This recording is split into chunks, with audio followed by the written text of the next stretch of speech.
Doctor Mohammad Yunus সাহসিকতার পরিচয় দিয়ে বাংলাদেশি পাসপোর্টে এখন থেকে আবার ঘোষণা করছে পৃথিবীর সব দেশে তুমি ঘুরতে পারবা, কিন্তু ইসরায়েলে আর তুমি ঘুরতে পারবা না। সে কারণে আমি ডক্টর মোহাম্মদ ইউনূসকে স্যালুট জানাই। যেই কাজটি অনেক দিন পর্যন্ত আমরা বলে এসেছি, কেউ করতে পারেনি, সেই কাজটি আপনি করে দেখালেন। আপনাকে স্যালুট, আপনাকে ধন্যবাদ। ডক্টর মোহাম্মদ ইউনূস এ কারণেই সবচাইতে সেরা একজন ব্যক্তিত্ব। তিনি কাউকে পরোয়া করেন না, তিনি পৃথিবীর কোনো শক্তিকে পরোয়া করেন না। তিনি বাংলাদেশের মানুষের জন্য যা ভালো সেই সিদ্ধান্ত নিতে পছন্দ করে চলেছেন, এখন পর্যন্ত করছেন। আপনারা জানেন আমি এই কথাগুলো বোল্ডলি কেন বলছি, অন্যতম কারণ হচ্ছে বাংলাদেশে দীর্ঘদিন পর্যন্ত আপনারা শুনে এসেছেন যে আমাদের মুসলমানদের উপরে নির্যাতন করেছে, নিপীড়ন করেছে, শিশুদের অধিকার হরণ করেছে। বিশ্ব দরবারে যেই দেশটি একটি সন্ত্রাসী দেশে রূপান্তরিত হয়েছে, সেই দেশে আমাদের পাসপোর্টে নিষিদ্ধ ছিল যে আমরা সেই দেশ ভ্রমণ করব না। কিন্তু সেই দেশ আমরা ভ্রমণ করব না, কিন্তু ভ্রমণ করতে না চাইলেও আওয়ামী লীগ সরকারের আমলে সেই দেশে ভ্রমণ করা ওয়ান কাইন্ড অফ অফিসিয়ালি বাধ্যতামূলক করেছিল। আমাদের পাসপোর্টে একটি শব্দ সবসময় লেখা ছিল যে আমরা পৃথিবীর সমগ্র দেশে ঘুরতে পারবো, এক্সেপ্ট ইসরায়েল, এই দেশে আমি ঘুরতে পারবো না। তার মানে বাংলাদেশের নাগরিকদের অধিকার নেই, পৃথিবীর সব রাষ্ট্র ঘোরার অধিকার আছে, শুধু ইসরায়েলে আপনার প্রবেশ করার কোনো অধিকার নেই। কিন্তু আওয়ামী লীগ কত বড় মিথ্যাবাজ, ধোঁকাবাজ, একটি আদর্শহীন দেশ শাসক ছিলেন, যারা বাংলাদেশের মানুষের সেই অধিকার, সাংবিধানিক অধিকার, পাসপোর্টে লেখা একটি বিশেষ অধিকার যে আমি যাব না সেখানে, ওই দেশে আমি যেতে চাই না, সেই জায়গাটায় অধিকারকে ক্ষুণ্ণ করে আবার সেই ইসরায়েল শব্দটা উড্ড করে দিয়ে তারপরে পাসপোর্টকে উন্মুক্ত করে দিয়েছে পৃথিবীর সব দেশে যাওয়ার জন্য। এবং সেই সব দেশে যাওয়ার জন্যই আজকের বাংলাদেশের মধ্যেও বিভিন্ন দালাল সেট করে রেখেছে, যাতে তারা সেই দেশে আবার যায়, খেলখিলিয়ে ওখানে বসে ভিডিও করে, হাসে কিংবা আলোচনা করে, আবার জাতিকে তামাশা দেখায়। যাই হোক, আমি সে প্রসঙ্গে আলোচনা করতে চাই না। আজ বহুদিন পর আমরা বারবার গত প্রায় যখন থেকে এই পাসপোর্টে সেই আওয়ামী লীগ ইসরায়েল শব্দ বাতিল করেছে, আমি শত শত টকশো করেছি, সেখানে আমি বারবার বলেছি এই শব্দ আওয়ামী লীগ নিষিদ্ধ করেছে। কিন্তু আওয়ামী লীগ যে এই শব্দটা ওখান থেকে উড্ড করে ফেলেছে, সেটা কোনো আওয়ামী লীগের নেতা আমার সাথে মানতেন না। সবাই বলতেন এটা প্রিন্টিং মিস্টেক হয়েছে, এটা একটা মিস্টেক, এটা একবার ছিল আর একবার আসবে না, এইভাবে করে টকশোতে তারা ধোঁকাবাজি করত। কিন্তু পাসপোর্ট এটা মিস্টেকের জায়গা না, এটার পাসপোর্টের প্রত্যেকটি শব্দ, প্রত্যেকটি অক্ষর, এটা এমন একটি শব্দ এবং অক্ষর, এখানে কোনো বাড়তি কমতি দেওয়ার কোনো সুযোগ নেই। কিন্তু সেই মিথ্যাচারের আওয়ামী লীগের লোকেরা আমার সাথে বলতো ইসরায়েল শব্দটা এখনো উইদাউট ইসরায়েলি আছে, কিন্তু পাসপোর্টে আসলে এটা ভুলে বাতিল হয়ে গিয়েছে। আজ প্রমাণ হয়েছে ভুলে বাতিল হয় নাই। সরকার সেই সময় এই পাসপোর্ট থেকে ইসরায়েল শব্দটাকে নিজেরা বাদ দিয়ে ইসরায়েলের সাথে গোপন সম্পর্ক করেছে। সেখান থেকে তারা কি ক্রয় করেছে আপনারা নিশ্চয়ই জানেন। গোপন মেশিন ক্রয় করে আমার দেশে বিভিন্ন ধরনের তদন্ত করতে, গোপনে আমার দেশের স্বাধীনতাকামী মানুষদের বিভিন্ন চরিত্র হনন থেকে শুরু করে তাদের ব্যক্তিগত স্বাধীনতায় হস্তক্ষেপ করত। তারপরে আপনারা জানেন যে এই পাসপোর্ট থেকে তারা সেখানে তাদের নামটা উড্ড করে দিয়ে তাদের রাষ্ট্রের সাথে একটা গোপন সম্পর্ক চুক্তি করা শুরু করেছিল।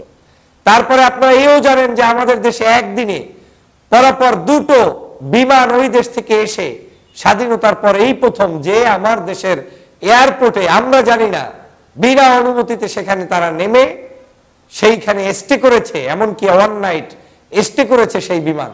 সেই বিমানে কি ক্রয় করে তারা নিয়ে এসেছে আমরা আজও কিন্তু জানতে পারিনি। তো ডক্টর মোহাম্মদ ইউনূসকে আমি এই জন্য ধন্যবাদ জানাই যে ইউনূস এখন এই পাসপোর্টের ইসরায়েল শব্দটাকে আবার পুনর্বহাল করেছে। ডক্টর মোহাম্মদ ইউনূস সাহসিকতার পরিচয় দিয়ে বাংলাদেশি পাসপোর্টে এখন থেকে আবার ঘোষণা করছে পৃথিবীর সব দেশে তুমি ঘুরতে পারবা, কিন্তু ইসরায়েলে আর তুমি ঘুরতে পারবা না। সে কারণে আমি ডক্টর মোহাম্মদ ইউনূসকে স্যালুট জানাই। যেই কাজটি অনেক দিন পর্যন্ত আমরা বলে এসেছি, কেউ করতে পারেনি, সেই কাজটি আপনি করে দেখালেন। আপনাকে স্যালুট, আপনাকে ধন্যবাদ। আমি এই জন্যই বলছি, বাংলাদেশের মানুষের আবেগ দেখুন, বাংলাদেশের মানুষের চিন্তা দেখুন। মাত্র গতকালকে আমরা বাংলাদেশে ঐতিহাসিক সোহরাওয়ার্দী উদ্যানে যে বিশাল সমাবেশ করেছি, এই সমাবেশে প্রমাণ হয়েছে, আমার দেশ পত্রিকার মজলুম সম্পাদক মাহমুদুর রহমান নিজে ইন্টারভিউতে আমার সামনে বলেছেন যে তিনি আশা প্রকাশ করছেন এই সমাবেশে কমপক্ষে 10 লক্ষ লোকের সমাগম, তার চেয়ে বেশি লোক হয়েছে। চিন্তা করে দেখেন তাহলে এই মানুষগুলো এসেছে কোন রাষ্ট্রের পক্ষে আর কোন রাষ্ট্রের বিরুদ্ধে? প্যালেস্টাইনের পক্ষে, স্বাধীনতার জন্য তারা এসেছে এবং ইসরায়েলের সকল প্রকার অন্যায় অত্যাচারের বিরুদ্ধে তারা কিন্তু সেখানে মিছিল করেছে, মিটিং করেছে। এবং একদিনের মধ্যে আজকে ডক্টর মোহাম্মদ ইউনূস যে এই সিদ্ধান্ত জানিয়ে দিতে পারলেন, এটাই হচ্ছে একটি সরকার যখন জনগণের সরকার হয় তখন সেই সরকারের পক্ষেই এটা করা সম্ভব। ডক্টর মোহাম্মদ ইউনূস তো কারো কাছে বন্দী না। আপনার কাছে তেল দিতে যাবে কেন? আপনার কাছে পান দিতে যাবে কেন? আপনার পাও চাটবে কেন? ইউনূস জনগণের মনোনীত সরকার বিদায় এই সাহসী সিদ্ধান্ত নিয়ে জনগণকে আজকের মুক্ত করে দিতে পেরেছে। জনগণ যেটা চাচ্ছে সেটাই আজকে ডক্টর মোহাম্মদ ইউনূস করে দিলেন। আমি সে কারণে বারবার এই সরকারের প্রতি আমাদের পূর্ণ সমর্থন ব্যক্ত করি এবং এ কারণেই আমি ডক্টর মোহাম্মদ ইউনূসের প্রতি আস্থা পোষণ করি। আমার বিশ্বাস বাংলাদেশের প্রয়োজনে, দেশের প্রয়োজনে, জাতির প্রয়োজনে তিনি কখনোই কোনো কারো কাছে মাথা নত করবেন না। দেশকে রক্ষার জন্য তিনি সর্বোচ্চ চেষ্টা চালিয়ে যাবেন। প্রিয় বন্ধুরা আমার, আজ যা হচ্ছে ওই দেশে সেটা মানুষ মেনে নিতে পারে না। মানে ইচ্ছা করে করে মানুষের উপরে অত্যাচার, জুলুম, নির্যাতন, আরেকটি দেশ দখল করা, এটা কোনো সংবিধান, এটা কোনো বিশ্ব সভ্যতা কোনো কিছুতে থাকতে পারে না।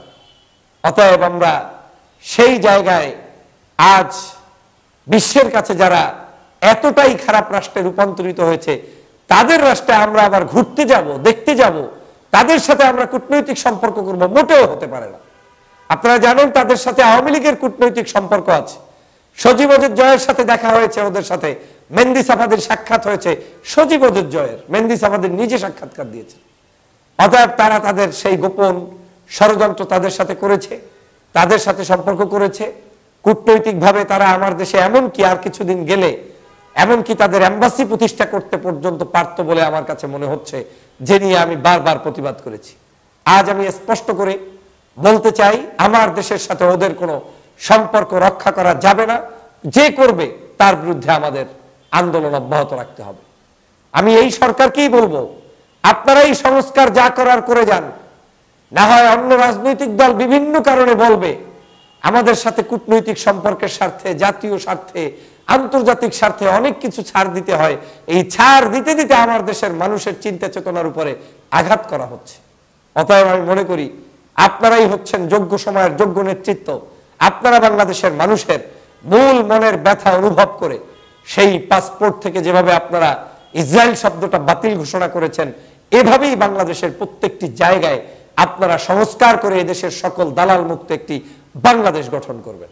এই বাংলাদেশ থাকবে 5ই আগস্টের চিন্তা চেতনার মূল্যবোধের উপরে প্রতিষ্ঠিত বাংলাদেশ। এই বাংলাদেশ থাকবে 1971 সালে যেটা আমরা চেয়েছিলাম কিন্তু অর্জন করতে পারিনি সেরকম। বিসমিল্লাহির রহমানির রহিম। প্রিয় দেশবাসী, আসসালামু আলাইকুম ওয়া রাহমাতুল্লাহি ওয়া বারাকাতুহু। পৃথিবীর বিভিন্ন জায়গা থেকে যারা দেখছেন, শুনছেন, আপনাদের সবাইকে শুভেচ্ছা, অভিনন্দন, বাংলা নববর্ষের শুভেচ্ছা জানাচ্ছি। আপনারা জানেন বাংলাদেশের আমরা একটি ঐতিহাসিক দিন পার করেছি গতকালকের। বাংলাদেশের সমগ্র মানুষ ঐক্যবদ্ধভাবে প্রতিবাদ করেছে এবং সেই প্রতিবাদের মাত্রাটা এমনভাবে ছিল যেটা বাংলাদেশের ইতিহাসে, 53 বছরের ইতিহাসে আমরা কখনো দেখতে পাইনি। আমার কাছে কেন জানি মনে হচ্ছে একটা ঐক্যের সুর শুরু হয়েছে বাংলাদেশে। আমাদের মধ্যে বিভাজনের জায়গাটা ধীরে ধীরে কমে আসতে শুরু করেছে এবং এই ঐক্যবদ্ধ প্রচেষ্টা যদি অব্যাহত থাকে তাহলে বাংলাদেশের মানুষ যে কোনো সময়ে যে কোনো কঠিন সিদ্ধান্ত ঐক্যবদ্ধভাবে বাস্তবায়ন করা সম্ভব। বিশেষ করে গতকালকের আলেম ওলামার যে ঐক্য, আলেমরা একসাথে বসতে পারে, একসাথে মিছিল করতে পারে, একসাথে স্টেজে বসতে পারে, একসাথে খেতে পারে, চলতে পারে, এটার একটা নবদিগন্ত সৃষ্টি করেছে গতকালকের আমাদের এই ঢাকা শহরের সোহরাওয়ার্দী উদ্যানের সেই ঐতিহাসিক সমাবেশ। আমি এই কথাগুলো এজন্যই বলছি, আমরা সবাই কম বেশি ঐক্যের জন্য প্রচেষ্টা অব্যাহত রাখতে পছন্দ করি। আমরা সবসময় বলে বেড়াই আমাদের ঐক্য দরকার। আবার অনৈক্য থাকলেও আমরা বলে বেড়াই যে আলেমদের মধ্যে অনৈক্য নাই, অনৈক্য কেন, তারা কেন মিশছে না, তারা কেন বসছে না। কিন্তু আমরা কিন্তু ওয়ে অফ ইউনিটি সেটা আমরা কখনোই কোনো জায়গায় বাস্তবায়নের জন্য চেষ্টা চালাই নাই, কিংবা চালালেও সেটা ফলপ্রসূ হয় নাই। আমার কাছে গতকালকের প্রোগ্রাম দেখে কয়েকটি জিনিস মনে হয়েছে যে ওয়ে অফ ইউনিটি আমরা যারা খুঁজছি তাদের প্রথম কাজটাই হচ্ছে ত্যাগ।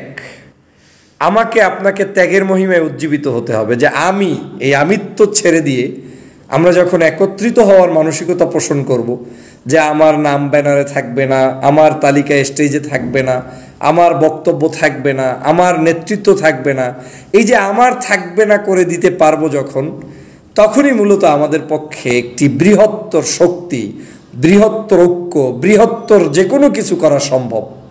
গতকালকে তার জ্বলন্ত প্রমাণ বাংলাদেশের নাগরিকরা দেখিয়েছে, আলেম সমাজ দেখিয়েছে। আমি হৃদয় নিংড়ানো ভালোবাসা দিয়ে বাংলাদেশের সমগ্র সেলসেলার, সমগ্র মতের, সমগ্র তরিকার, সমগ্র দলের মানুষদেরকে জানাই আন্তরিক শুভেচ্ছা এবং অভিনন্দন।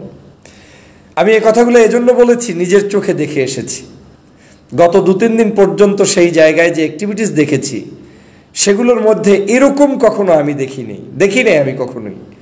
আপনাদের কাছে জানা থাকলে বলেন যে বাংলাদেশের কোনো একটি আয়োজন হয়েছে যেই আয়োজনে জামাত ইসলামের নেতাকর্মী কাজ করছেন, শিবিরের নেতাকর্মী কাজ করছেন, ছাত্রদলের নেতাকর্মী কাজ করছেন, কিংবা তাদের সাথে ইসলামী আন্দোলন, বাংলাদেশের ছাত্র আন্দোলনের কাজ করছেন, খেলাফত মজলিসের কাজ করছেন, হেফাজতে ইসলামের কাজ করছেন, তাবলিগ জামাতের লোকজন কাজ করছেন, এর সাথে আবার অন্য বিভিন্ন, বাংলাদেশে তো আমাদের অনেক মতাদর্শ আছে, মতানৈক্যও যেমন আছে, আমাদের ভিন্ন ভিন্ন সিস্টেমে আমরা এক একজনকে ফলো করি। আমরা এজন্য কাউকেই আমরা ছোট করছি না, সবাই আমাদের কারো না কাছে গ্রহণযোগ্য ব্যক্তি। তো সেই জায়গা থেকে এই মানুষগুলো এত সুন্দরভাবে একত্রে করতে পেরেছে, এটা আসলে ভাষায় প্রকাশ করা যাবে না। আমি সেজন্য কৃতজ্ঞতা জানাই। দেখেন, একজন জাতীয় মসজিদের খতিব সাহেব পর্যন্ত আমি অবাক হয়েছি যখন ফ্লোরে বসা ছিল স্টেজে। তাদের কাছ থেকেই ঐক্য সম্ভব, তাদের কাছ থেকেই আমাদের শেখার আছে অনেক কিছু। একজন আয়োজক, যার আমরা তো সবাই কম বেশি জানি, আমরা যদিও এখানে কোনো আমির নাই, কোনো সভাপতি নাই, কোনো নেতৃত্বের নেতা নাই, কিন্তু এটা তো সবাই ভালোই বোঝে যে এই আয়োজনের মূল জায়গাটা বা সূত্রপাতটা শায়েখ আহমদুল্লাহর হাত থেকে তৈরি হয়েছে। তো একজন শায়েখ আহমদুল্লাহ, তার একটা চেয়ার নাই, তার নিজের একটা ব্যাজ নাই, তার একটা তালিকা নাই, সে সবাইকে দিয়ে তারপরে সন্তুষ্ট। এই যে একটা উদারতা, এই যে এক মানসিকতা, একজন আজহারি যার জন্য লক্ষ লক্ষ মানুষ অন্য জায়গায় অপেক্ষা করে, এখানে তিনি কিন্তু এসে চেয়ার নাই, টেবিল নাই, কিচ্ছু নাই, দাঁড়িয়ে 5-6 মিনিট, 2-1 মিনিট আপনাদের সামনে মিছিল দিয়েছে। এই যে ছাড় দেয়া, এই যে তিনি বয়সে জুনিয়র অনেকের চাইতে এখন সিনিয়রদেরকে মূল্যায়ন করে তিনি যে স্কোপটা তৈরি করে দিয়েছেন, এটা হচ্ছে আমাদের এই জায়গার আনন্দের জায়গাটা এবং আগামী দিনের স্বপ্ন বাস্তবায়নের জায়গাটা আমার কাছে এভাবেই মনে হচ্ছে। এভাবে প্রত্যেকটি সেক্টরে, এভাবে প্রত্যেকটি ব্যক্তির, আল্লামা মামুনুল হক সাহেব গতকালকের, তিনি ঘন্টার পর ঘন্টা চাইলে আলোচনা করতে পারেন, কিন্তু তিনি একজন ঘোষকের ভূমিকায় ছিলেন, খতিব সাহেবের ঘোষকের ভূমিকায়। তো চরমনার পীর সাহেব আলোচনা করলে, বক্তব্য দিলে ঘন্টার পর ঘন্টা করতে পারবেন, তিনি সেখানে উপস্থিত, কোনো কথা নেই, বক্তব্য নেই। তো সবাই মিলে, পীর, মাশায়েখ, অলি, আউলিয়া, এখানের ইসলামপন্থী রাজনৈতিক দলের নেতাকর্মীরা, তারা যে এক মহামিলন মেলা করেছে এবং সবাই যে স্যাক্রিফাইসটা করেছে, আমি মনে করি এটা ঐক্যের জন্য একটি প্রশস্ত পদ্ধতি। এবং আগামীর বাংলাদেশে এই ঐক্যবদ্ধ প্রচেষ্টা অব্যাহত থাকলে আলেম সমাজ যেভাবে বাংলাদেশ চাইবে, বাংলাদেশে যারাই ক্ষমতায় আসবে কিংবা আসতে চায়, তাদেরকে সেইভাবেই চলতে হবে। সোজা সাপটা কথা, প্যাঁচগুজের কিছু নাই। আলেমরা এক থাকলে আলেমদের বাহিরে এই বাংলাদেশে কেউ কিচ্ছু করতে পারবে না, এ আস্থা আমার হয়ে গিয়েছে। আমি এখনো চ্যালেঞ্জ দিয়ে বলছি, বাংলাদেশের এমন কোনো শক্তি নাই যারা এই যে গতকালকের প্রোগ্রাম হয়েছে, একটা পয়সা খরচ হইল না, একটা মাইকিং নাই, একটা পোস্টারিং নাই, ফেসবুকে অনলাইনে শুধু জানিয়ে দেওয়া হয়েছে। তাও কি, প্রোগ্রাম হবে এক জায়গায়, একদিন আগে নোটিশ দিয়ে বলা হচ্ছে প্রোগ্রাম হবে আর এক জায়গায়। সেই জায়গায় আপনি ফজর পর্যন্ত কোনো মানুষজনের আনাগোনা নাই, কোত্থেকে এত হাজার হাজার আবাবিল পাখি এসে উপস্থিত হইল, লক্ষ লক্ষ মানুষ এখানে উপস্থিত হলো কোত্থেকে? এটাই হচ্ছে আপনাদের এই যে একনিষ্ঠতা, ত্যাগ, আপনাদের যে সৌজন্যতা, ঐক্যবদ্ধ হওয়ার যে প্রচেষ্টা, এটা এখান থেকেই পরিলক্ষিত হয়েছে, পরিগণিত হয়েছে। প্রিয় ভাইরা, আমি সে কারণে বলছি, আমাদের এই শক্তিকে ধরে রাখতে হবে, আমাদের এই ঐক্যকে সুসংহত করতে হবে, আমাদের এই পদ্ধতিটাকে চলমান রাখতে হবে এবং আমাদেরকে ছাড় দেওয়ার মানসিকতা রাখতে হবে। আমার কোনো কর্মীর আচরণে যেন আমার দলীয় সিদ্ধান্ত হয়ে না যায়। আমরা একজনে ফেসবুকে লিখলাম একটা দলের বিরুদ্ধে, উপরের কেউ মনে করলেন যে এইটা মনে হয় চরমনের পীর সাহেব বলছে, এটা যাতে না মনে করেন, এইটা জামাত বলেছে, এইটা যাতে না মনে করেন, এইটা অমুক পীর সাহেব বলেছে, এইটা যাতে না মনে করেন। এই মানসিকতা পরিহার যদি আমরা করতে পারি, তাহলে আমাদের অনৈক্য কেউ করতে পারবে না। আমরা ঐক্যবদ্ধই থাকতে হবে এবং জাতির প্রয়োজনে, দেশের প্রয়োজনে ঐক্যের বিকল্প নাই। এবং এই ঐক্যের সূতিকাগার তৈরি হয়েছে কিন্তু এই বাংলাদেশে সেই 5ই মের শাপলা চত্বর থেকে। কিন্তু সেখান থেকে আমাদের শিক্ষার আছে অনেক কিছু। আমরা সেখান থেকে কেন আমাদের উপরে বিপদ নেমে এসেছে, কারা করেছে, কি কারণে করেছে, সেই শিক্ষা অর্জন করে পরবর্তীতে আপনার বাংলাদেশের এই 24-এর আন্দোলন, তারপরে এখন যে কোনো ডাকে লক্ষ লক্ষ মানুষের আগমন, এটাই হচ্ছে আমাদের প্রত্যেক দিনই এখান থেকে শিখতে হবে। এবং আমিও শিখতে চাই, আমিও বুঝতে চাই, আমিও জানতে চাই এবং আমিও স্যাক্রিফাইস করতে চাই। কারণ আমরা যদি একে অপরের স্যাক্রিফাইস করতে পারি, তাহলে আমাদের সবাই মিলে এই দেশটাকে এগিয়ে নেওয়া সম্ভব বলে আমি মনে করি। আমি গতকালকের যে কার্যক্রমটি হয়েছে, এই কার্যক্রমের জন্য যারা কষ্ট করেছেন, বিভিন্ন সেক্টরে যারা কাজ করেছেন, সময় দিয়েছেন, এখনও দিচ্ছেন, গবেষণা করছেন, আপনাদের প্রতি কৃতজ্ঞতা জানাই। কারো কোনো ভুল ত্রুটি হয়ে থাকলে সবাইকে ক্ষমা সুন্দর দৃষ্টিতে দেখে আগামীর বাংলাদেশ বিনির্মাণে আমরা একে অপরের সাথে ঐক্যবদ্ধভাবে মিলিত হব, সেই প্রত্যাশা ব্যক্ত করছি।